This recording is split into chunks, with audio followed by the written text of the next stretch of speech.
If you've been watching this week's shorts, you already know that growth and income options can produce very different outcomes, even when they belong to the exact same mutual fund. Today, I'll explain how these options work, the impact of compounding, who should choose each option, and how to identify what you currently own. Let's begin. Many investors assume that growth and income options invest in different portfolios. They don't. Both options invest in the same underlying securities and are managed by the same fund manager. The key difference is what happens to the profits generated by the fund.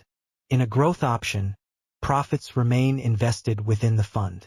As a result, the net asset value, or NAV, continues to grow as gains are reinvested and compounded over time. In an income option, a portion of the profits may be distributed to investors periodically. When this happens, money moves from the fund to the investor, and the NAV adjusts accordingly. Imagine two investors start with the same amount in the same mutual fund. One chooses the growth option. The other chooses the income option. The growth investor keeps profits invested, allowing future returns to be earned on previous gains.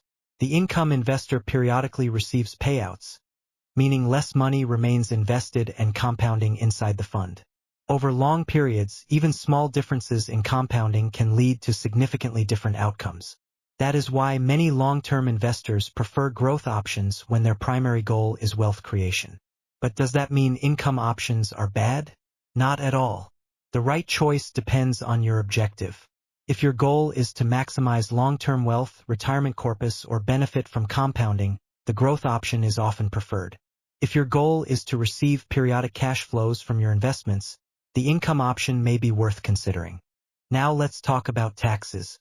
Tax rules can change over time, and the treatment of payouts may differ depending on regulations and fund structures.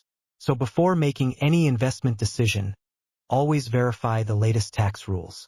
The most important takeaway is this: growth and income options do not determine market performance. The underlying portfolio remains the same. The real difference lies in whether profits stay invested and compound, or are periodically distributed. Choose the option that aligns with your financial goal.